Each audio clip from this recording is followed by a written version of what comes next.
Straighten up what you can straighten up and quit saying things that make you feel weak. And then you'll know what to do next.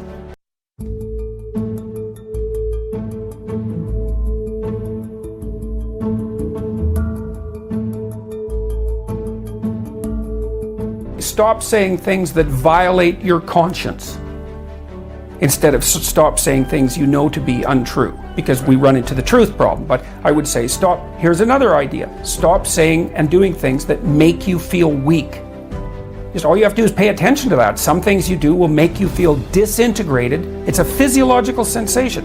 Disintegrated and weak. It's something that Carl Rogers commented on.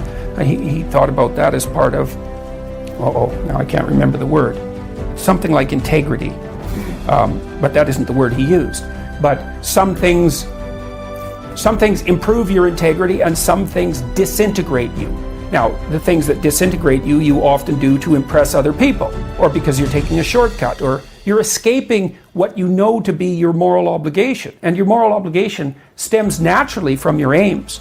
Like once you have aims, you have moral obligations. They come together because the moral obligation is what you need to do in order to obtain the aim. So, and if you don't have an aim, well then you're aimless, so that's not a solution. So along with the aims come the moral obligations. Then when you violate the moral obligations, you'll have a sense of that violation. It's like, well, you have to stop doing that. Or that's something you could do. You don't have to. You don't have to do any of this. But I would say that's where people should start. You start small. It's not small. You think it's small. It's not small. I had a girl come up to me last night at the end of my talk, and this happens all the time. She said, I started cleaning up my room last year and it completely changed my life. She said, your room is an externalization of your mind. And that's right. That's exactly true. To the degree that you're in your room, the room is you. Now, that isn't how people think, but that's okay. It doesn't matter if they think that way. That's how it is. So straighten up what you can straighten up and quit saying things that make you feel weak. And then you'll know what to do next. One of the things that I figured out over the last years is this is a good proposition. So, it's pretty self-evident that life has got its rat's nest of miseries, and that's for sure. And maybe you could even make a categorical statement that life is mostly a rat's nest of misery. And you could make a pretty powerful argument for that. But then there's a counter question, which is, well, what if you tried not to make it any more miserable than it had to be, right? Then what would it be like? And my suspicions is that a lot of that misery, I would suspect that most of that misery would go away, because it's the unnecessary misery that really brings you down. It's like, well, if someone has cancer, it's like, that sucks. But it's not like you can say, if only we had done this differently, then that wouldn't have happened. But when someone's out like torturing you in a malevolent way, or maybe you're doing the same, you can always ask yourself, well, is this really necessary? Is this just like a useless add-on to the miseries of life? That's what disheartens people. And so even in your own life, if you aren't suffering from self-imposed misery, and you're only suffering from inescapable misery, maybe you could handle that, and you could survive, you could bear it, and even maybe without becoming irredeemably corrupt. And so the goal would be, well, yeah, life is a rat's nest of miseries, and maybe it has no ultimate meaning. We could say that if we're feeling particularly pessimistic, but it still leaves one question open, which is, if you didn't do everything you could to make it worse, how good could you make it be? And the least answer is, well, it could be tragedy, but maybe not hell. And I think that's right. I really believe that. That's the most pessimistic, proper statement. The worst case outcome, in the worst of all possible worlds, is that your life could be tragic, but not hell. And that's a lot better than hell, right? And you think, I could give you an example of the difference. You're at your mother's deathbed. Well, that's tragedy. Here's another scenario. You're at your mother's deathbed, and all you and all your idiot siblings are arguing. Well, that's the difference between tragedy and hell. And you might be able to tolerate the first circumstance, and maybe it would even bring you closer together with your family members. The second one, no one can bear that. You walk away from a situation like that sick of yourself and sick of everything else too. And it's often the case that tragic circumstances bring out the dragons, because the stress is high and all those things that people haven't dealt with, they don't have the energy to repress, and all the bitterness comes pouring forward. It's like, Seriously, man. So that's actually it's a rough lesson, but it's a good hallmark for figuring out whether or not you've got yourself adjusted properly and in relationship to your siblings. It's like, if you were all gathered around the bed of someone close who was dying, could you manage it? And if the answer is no, it's like, well, put your life together, because it's going to happen. And you should be the person who's there that can do it, and do it properly. And then maybe you'd find that it isn't the sort of thing that will undermine your faith in life itself. And I've seen both of those situations, ugly situations, murderously ugly situations. And then they're opposite, where people have had terrible things happen to them as a family, and they pull together and they rebuild their damn ship and they sail away. And so that seems to me to be a lot better. That makes you Noah when the flood comes, right? Well, okay, so the same thing. The question emerges, well, who are you? Well, you could say, you're this plan. That's how people usually identify. Maybe they have no plan at all and they're just in chaos, right? That's like being in the belly of the beast. They're nihilistic in chaos. They have no plan. They're just chaos itself. And that's a very dreadful situation for people to be in. Or maybe they conjure together a plan. That's their identity. It's kind of fragile and they're holding on to that with everything they've got. It's their little stick of wood that they're floating in the ocean, clinging to. And so they're identifying really hard with that plan. That's what happens when you're an ideologue, is that you're identifying really hard with that plan. The problem is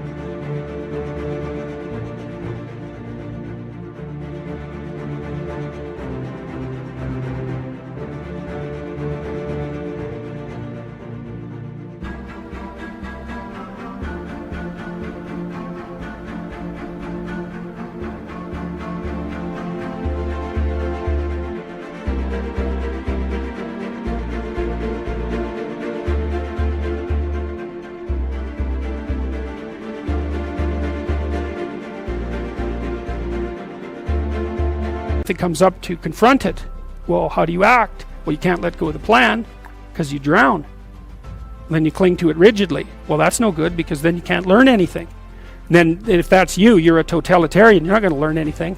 You're going to end up in something that's close enough to hell so that you won't know the difference, and you might drag everyone along with you. And that's happened plenty of times, right? It's the whole story of the 20th century. It happened over and over and over. And it happens in people's states. It happens in their business organizations, it happens in their cities, it happens in their provinces, it happens in their states, and it happens in their psyches, all at the same time. You can't blame the manifestation of that sort of thing on any of those one levels. It happens when a society goes down that way, it goes down everywhere at the same time. It's not the totalitarians at the top and all the happy people striving to be free at the bottom. It's not that at all. It's totalitarianism at every single level of the hierarchy, including the psychological. And so you don't want to be the thing, you don't want to be in chaos, that's for sure, but you don't want to be the thing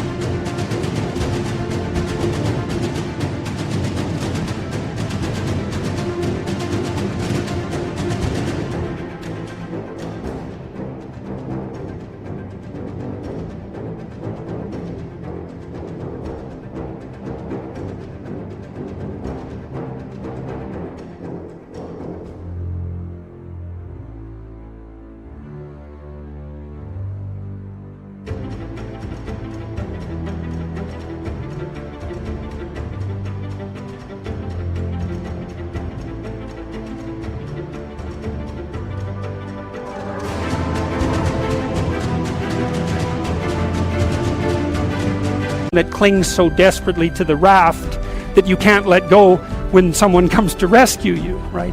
You don't want to be that. So then you think, well, exactly what are you? You're not the chaos, you're not the plan. Maybe you're the thing that confronts the obstacle. And I would say that's the categorical lesson of psychology insofar as it has to do with personal transformation.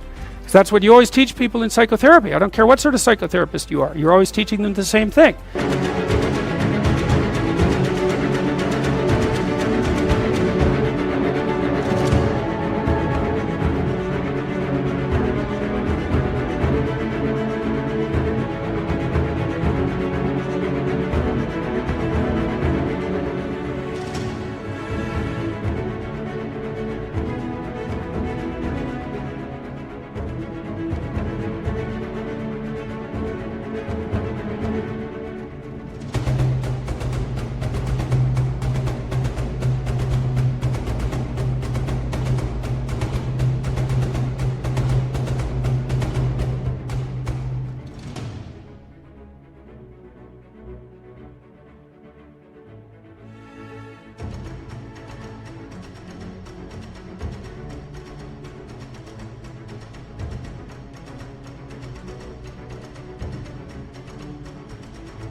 You're the thing that can, you're not the plan. You're the thing that can confront the obstacle to the plan.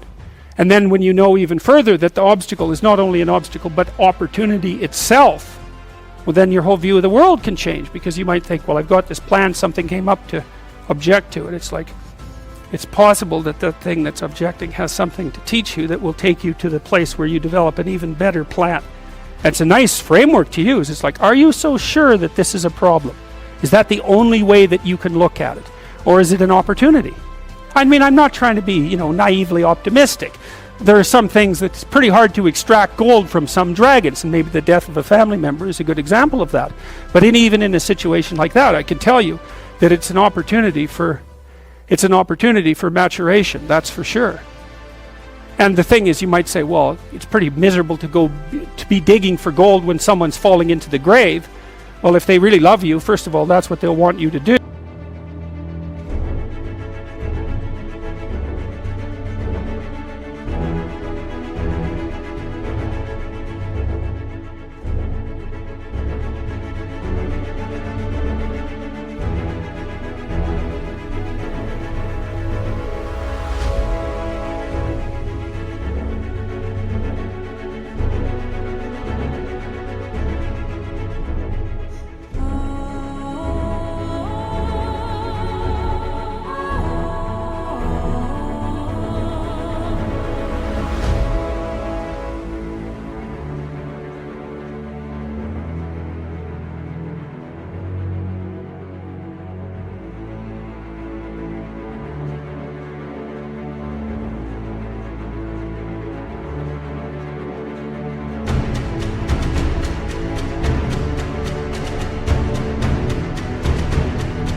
And second, you're going to make their death a lot more palatable experience for them if you're someone who can be in the room and be helpful instead of be, quivering in the corner and feeling that the entire world is collapsing in on you.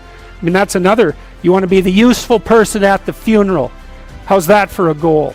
That's a good goal, man. You know that you've got yourself together in a situation like that because you're going to be at them. And maybe you want to be the person on whose shoulder people cry. That'd be a good goal. It's kind of, I don't like being naively optimistic, so when I tell you to get your life together, I'm not going to say roses and sunshine. It's like, that's pablum for fools. But it really is something to be the reliable person at a funeral, right? And you can aim at that, you can do that. You got to be tough to do that, because it also means that you can sustain a major loss without collapsing.